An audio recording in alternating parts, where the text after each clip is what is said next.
In the uproar caused by Attorney General Eric Holder's announcement that the alleged planners of the 9/11 attacks are to be tried in U.S. District Court in New York City, and the suspects in the attack on the U.S. destroyer Cole will go before military tribunals at Guantanamo Bay, Cuba, the public discourse has lost sight of fundamental principles that guide the government when it makes these decisions. Unfortunately, the government has also lost sight of these principles as well. When President Bush spoke to Congress shortly after 9/11, he did not ask for a declaration of war. Instead, Republican leaders offered, and Congress enacted, an authorization for the use of military force. The authorization was open-ended as to its targets, open-ended as to its conclusions, and basically told the president and his successors that they could pursue whomever they wanted, wherever their pursuits took them, so long as they believed that the people they were going after had engaged in acts of terrorism against the United States. Thus was born the War on Terror. But what are the rules, since Congress never actually declared war? Here to discuss all this with me is Lew Rockwell, chairman of the Ludwig von Mises Institute in Auburn, Alabama.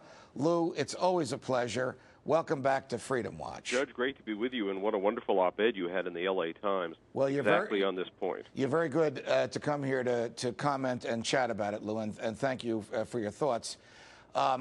So just calling something a war doesn't make something a war, does it? Well, you know, I thought that was one of your most important points.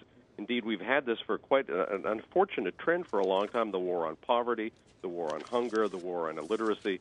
The use of war terminology is a very dangerous thing. So it ought to be, as you note, restricted to a constitutional declaration of war, but we haven't had that since World War II. And yet the government, under both President Bush and President Obama, oh, how we all were told President Obama would be so different, Lew. The government wants to use powers that are only lawfully its during legitimate wartime, and the Supreme Court has said as much, because the government doesn't seem to care if this is a lawful declared war or just something it calls a war, so that it can use those powers. Well, this grant of power that you talked about, that the Republicans and many of the Democrats gave to President Bush, is actually an act of dictatorship. I mean, it's unconstitutional. It's illegal. The president does not have these powers. He can't open secret prisons and concentration camps and torture people in secret. And anybody he decides is a terrorist or a potential terrorist, he can just arrest you in secret, jail you in secret, torture you in secret, keep you in prison forever in secret, maybe kill you in secret. So this is something like a Hitler or a Stalin or a Lincoln. This is not an American constitutional approach. President Bush actually argued that he could not only do all, without using the accurate terminology that you did, Lew, that he could do all of those things, and then said if he felt like it, he could try you before a military tribunal, and then said if you're acquitted, if you're found not guilty before the military tribunal, they could still lock you up for the rest of your life. Now, much of this, he was told by the Supreme Court, forget about it. War is not a blank check, and it does not authorize you to do these things. And I remember a senator from Illinois by the name of Barack Obama publicly agreeing with those Supreme Court decisions. Yet we learned over the weekend that even though he signed an executive order within minutes of his becoming president, ordering the CIA to close down these black prison sites where people are tortured without communication with the outside and are held with no charges filed against them, and international groups like the Red Cross are not allowed to visit and not allowed to inquire as to what's going on, and no law applies. He didn't stop the Defense Department from doing it, and the Defense Department is actually doing it in an Air Force base in Iraq. And who knows where else, because, of course, by the nature of these things, they're secret, and we only find out from time to time where these secret prisons are, secret torture camps, and it's something that's entirely un-American, unlike anything the Founding Fathers envisioned, and is a totalitarian, the sort of thing you expect from the 20th century, now, of course, being carried by the man who was President Bush's successor in every unfortunate sense into the 21st century. Later on this week, he's going to announce, I think, 17,000 more troops that he already authorized are going to go to Afghanistan. 35,000 troops that he's about to authorize are going to go to Afghanistan. 9,000 Marines are going to go to Afghanistan, bringing the number almost up to the number of troops that we had in Iraq. Wasn't this the peace candidate running for president in 2008, now conducting war as aggressively as his predecessor did, Lew Rockwell? Judge, that's true, and of course we can always double the troop number because they have at least as many of these private contractor soldiers from Halliburton and XE and the rest of those companies over there.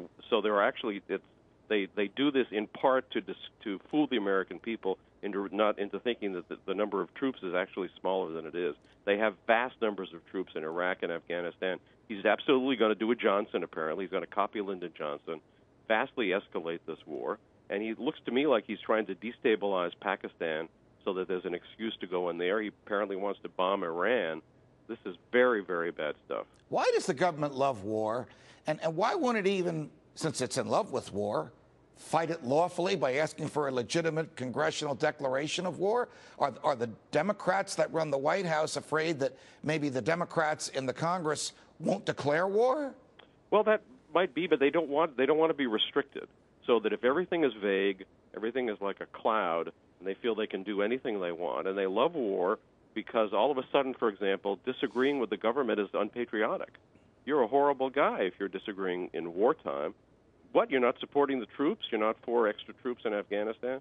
It enables them to raise taxes, to print more money, to penalize dissenters, to do anything possible to people here in this country or any place in the world in the name of prosecuting this war. And, of course, now we've got a war on a tactic, a war on terror, a war on terrorism, not on particular people or a particular government, but on a tactic. So the thing is open-ended. It's worse than the Cold War. It can go on forever. That's another thing they like about it. They want this to be a permanent state of war funded by the American people and other people, empowering the U.S. government to be the global empire. Those of us who care about the Constitution, who care about your article, for example, and the kinds of principles that you lay down, by the way, it's going to be on LewRockwell.com tomorrow, have to oppose all this stuff. And there are, as Politico.com reports this morning, Ron Paul is attracting attention not only from Republicans but from Democrats across the political spectrum to oppose this escalation in Afghanistan. There is opposition, and we all need to join it. Lew Rockwell, it's always a pleasure. Thanks for joining us on Freedom Watch. Thank you, Judge.